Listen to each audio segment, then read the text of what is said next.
Hello, fellow traders. 'Tis I, the Rumpled One, coming to you Sunday, October the 18th.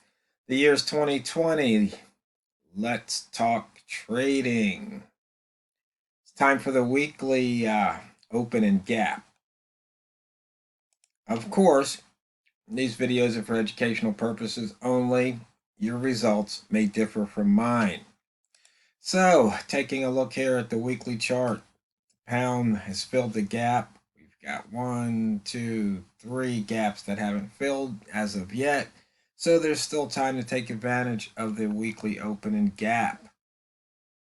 Now, one of the things, I'm not sure which trader out there are trading which of these methods, but just something to know. When I go through these charts and I talk about the weekly, previous week's high, previous week's low, and the current week's open, those are potential trades. In this case, these would the weekly open would be a crossover trade, and then the previous week's high and low would be breakout trades.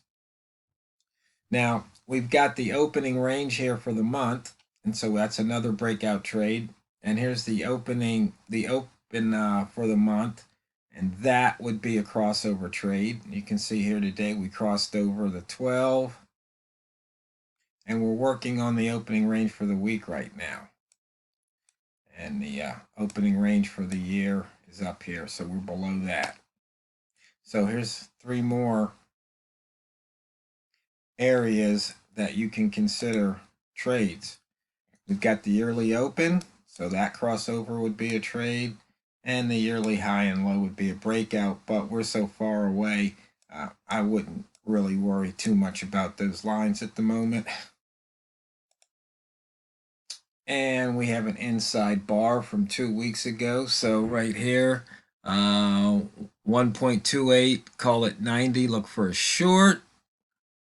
And on the long side, 1.306 or 1.3006 or 07. That would be long on the breakout of the weekly inside bar.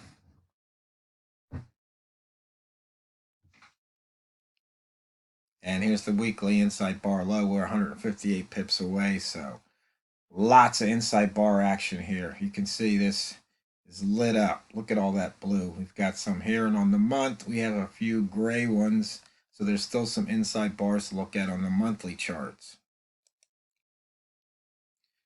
Range, no range over 100. Once again, showing the previous day's high and low. Look for breakouts there. On the buy zone and pivot, we gapped down. Pivot was above the open, so once again, that was indication to go long. But right here, I think there was about a 10 pip range. So, but you may have gotten in somewhere. You may have gotten in somewhere near the open. I'm not sure. I just remember when I looked at it, it was the gap was huge. But even in taking that trade would have paid off, but that's hairy hindsight. Rat zone, it's large enough, but I like to see it a little bit larger than 54 because we know we're going to get a push either to the upside, to the downside, or both. So this number needs to be closer. Get up to the 70 or 80 percentile, which we see on a different chart. Notice we're in the weekly upper and lower rat zone because it's the first day of the week. Okay, looking for pivots. We already took out the daily. We got a weekly pivot at 1.2957. So look for price to take out that weekly pivot. Dailies, we don't have any missed in October. They've all been covered. We still have 3 missed from September. We're 181 away from the closest one.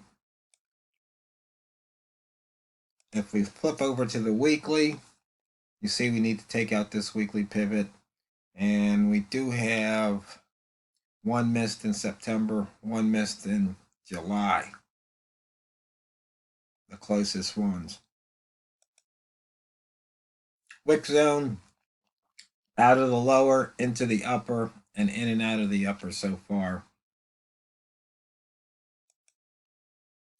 As I mentioned, the ranges, you want to see it somewhere above 75 before you start looking for a reversal.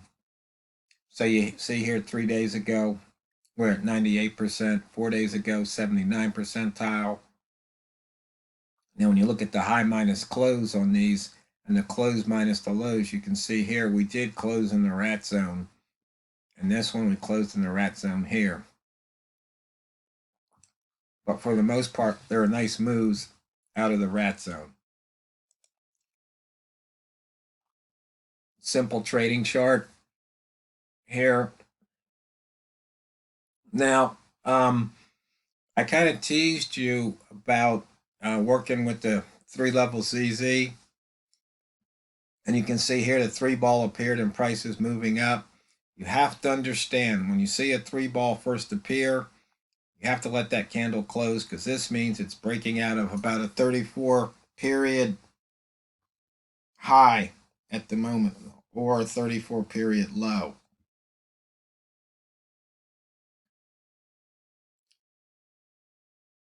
So you have to be careful, because you see the 3-ball could have appeared like maybe here, this could have been a 3-ball, and that could have been a 3-ball also. The thing to know is people are asking, well, what about that persist indicator? I don't even remember. I remember that one. I'm not even sure if I have the code. I think my buddy Chip wrote that one. Or we worked on it together. I can't remember. I think he did. But because I have the dynamic support resistance, or the TRO dynamic fibs, and what those indicators will do, they will plot the levels each time, so you can actually see when the 3-ball pushes down. But if you stay tuned this week, I think I'll be showing you something new that I've been working on. And for those of you who wonder, why do I keep working on systems? It's like, you've been doing this so long. Don't you know what you're doing? Don't you have something that works? It's just like, yeah, but it's kind of like a race car. You always try and make it a little bit faster, make it handle a little bit better. You're always tinkering. So that's kind of what I'm doing. And every now and then I do see something that I haven't seen before, or I might read something and it might not have anything to do with trading, and it'll give me an idea. Or I might see what somebody else is doing and it might give me an idea. In fact, it was kind of funny. I was reading or listening to this YouTube about being creative, and they were saying, a lot of creative people, they take from others, and then they somehow make a little change and then make it their own. So that's kind of what happens sometimes. And then there's something just oh so simple, horizontal lines spaced every 10 pips apart, just taking the candle color at the line. I mean, yeah, I could trade this and trade nothing but this and be profitable, but it's like I want something, I guess, something that has even a better edge, always looking to make more. And in fact, Walmall and I have had some lengthy discussions over that, because as I told him, if you're trading and it's working, don't change a thing. And that runs contrary to what I just said about always tinkering. There's differences. Some people are actually trading for a living to keep the lights on and a roof over their head and food on the table. And then some people are just doing it because they like to, or it's just a hobby, or it's a smaller second income stream, but it's not a do or die situation. And that was one of the videos that we talked about. How much must you be trading per pip? What's that pip value have to be before you go from the just tinkering and messing around to the you're deadly serious on the trade? My problem is I've traded some pretty big dollars per pip, and so I don't have really a point. The higher it is, the bigger it is, the more serious I am. But it's not like it's not a do or die for me. So even if I'm trading $100 a pip, it's not do or die. So my hand doesn't shake. I don't hesitate. It's no different than if I'm trading a dime a pip.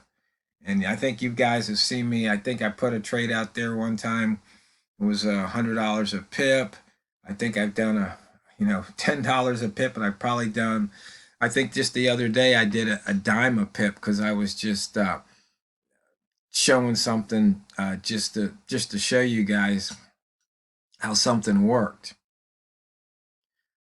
for demonstration purposes only, because these videos are for educational purposes. But so you see here, you got a 2-ball. Now, normally, if you were on, say, like the 1-minute chart, you let the candle close. But the one thing is, it was green when it made that 2-ball. When it came back and turned red, I mean, you could take the chance here. It's turning red right at the 40. You could take that chance and go 40. Usually, if you see a 2-ball, you want to stand aside and wait for the next candle. But if it goes from green to red when the 2-ball's on the top, or it goes from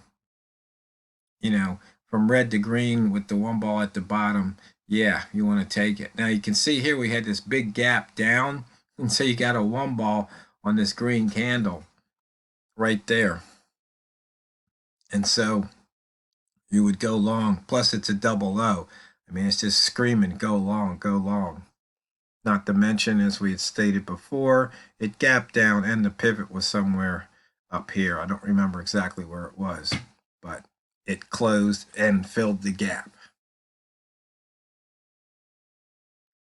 Now, I know there were some questions out there, and I think a lot of it had to do with the 3-level ZZ. But and then I know somebody's waiting for the enhancements, and I know you know who I'm talking about. You need to focus. Don't worry about the enhancements.